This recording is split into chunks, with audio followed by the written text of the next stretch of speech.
Welcome everybody to SeaWorld. Today we're gonna ride some roller coasters. We got a new roller coaster to look at. We got one that's been modified. We're gonna go look at those changes. And then we're gonna go and meet a beluga whale. Come on.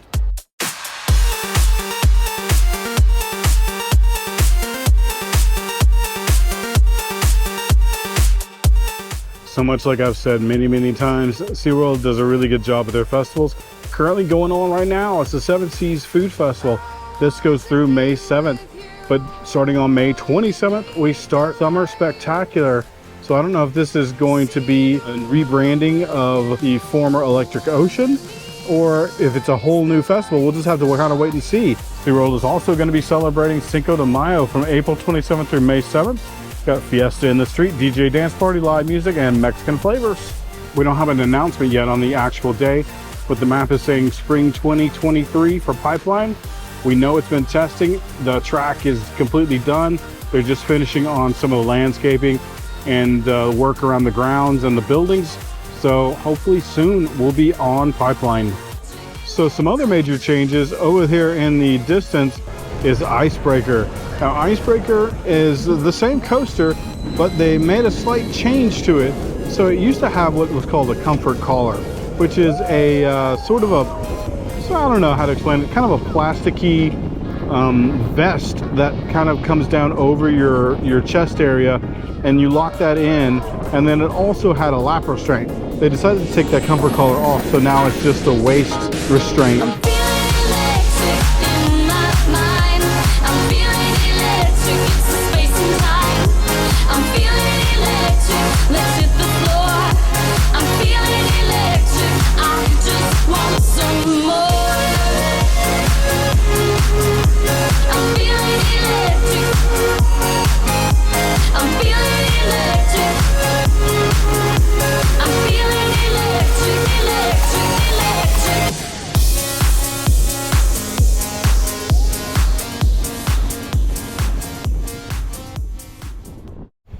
This area used to be caged in and had some small birds in it. They've since pulled that out and made a nice little fountain pool garden area. Now I don't know if they're eventually going to put some birds back in here, but currently there are none in. So I wanted to mention something, and you guys know that I am a huge fan of SeaWorld and Busch Gardens and the SeaWorld parks. But I have to be fair about everything and tell you the good with the bad. I'd heard about this, but I haven't really experienced it for myself. But very recently, SeaWorld, and I'm assuming Busch Gardens as well, has started implementing a 5% surcharge on everything that you purchase. So it's very distressing from a consumer's point of view, because, you know, we're coming into the park, we're paying exorbitant prices for things anyway, and then to add that 5% surcharge on top and then list it as a line item on a receipt, it's almost just kind of like a slap in the face. I realize that it costs a lot to run these parks. I would rather them raise the price of items than put the 5% surcharge, just because it seems insulting. So I wanted to show you an example. And we all know that it's expensive to come to a theme park, but I bought a bottle of Diet Coke, just like you normally would. This Diet Coke was $5.99. So it's already way more expensive than anywhere else almost in the world where you would buy it. I get a 10% discount for my annual pass, which takes 60 cents off. But then they add this 5% surcharge, which adds 27 cents back on. So it basically wipes out half of my pass holder discount, making this a $6.03 soda. It's a theme park. You expect to pay a lot of price, an expensive price.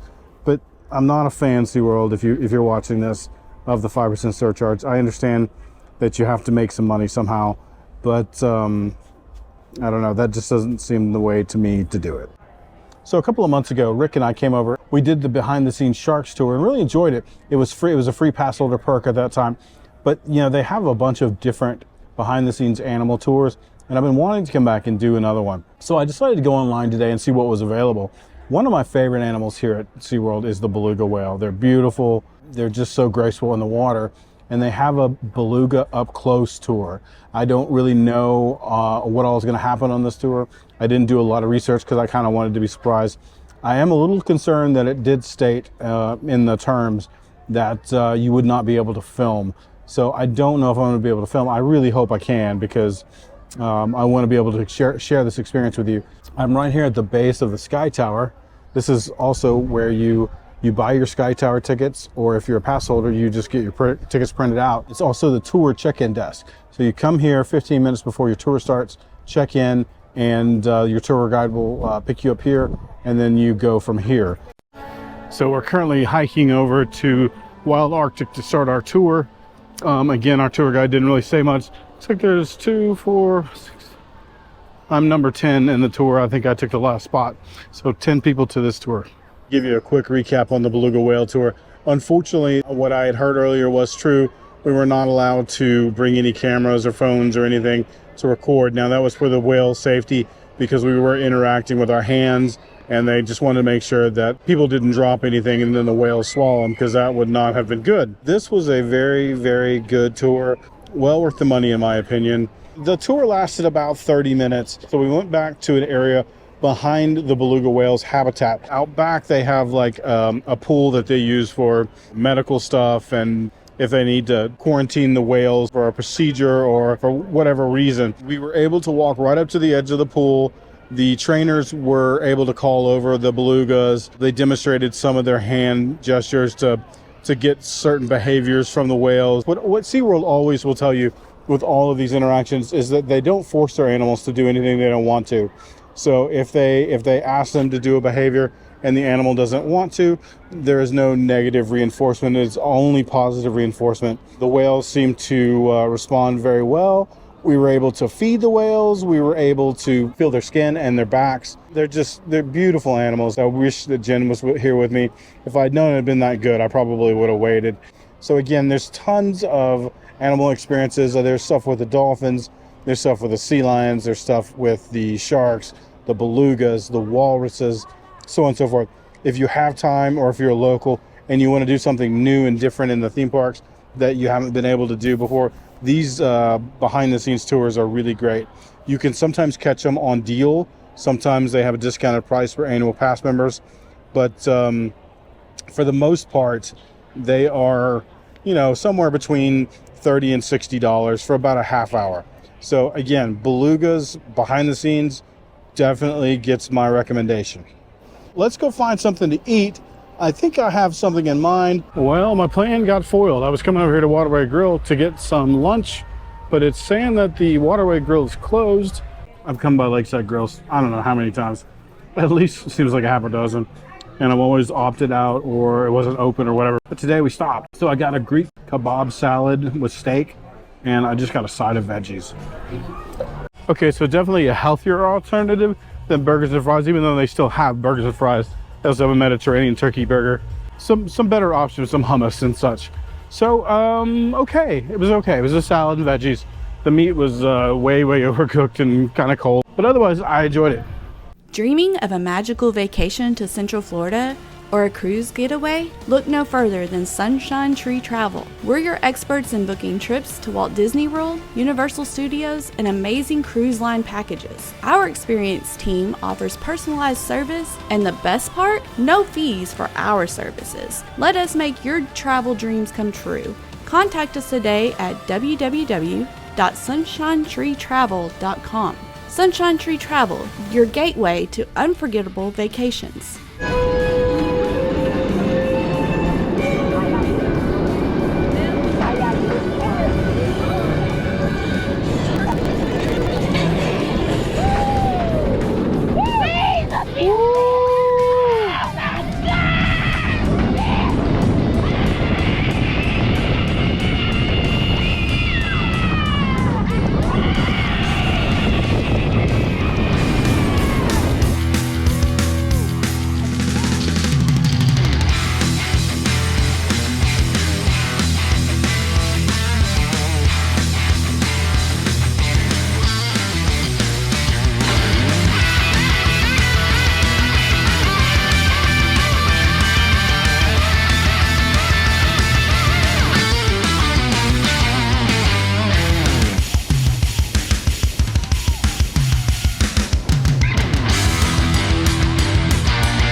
do Journey to Atlantis if you want to get really, really wet. I've said this before. That ride is probably the wettest non-water ride. I mean, like non-water park ride in Orlando. I mean, I only do it rarely, but then only when I'm about to leave the park, which I'm about to do. I'm gonna grab my stuff and head out. Well, guys, thank you for coming along today. We got to go on the Beluga behind the scenes tour. We ate some lunch and rode some coasters. All in all, a great day. Thank you as always. If never lost, then never found. So go get lost.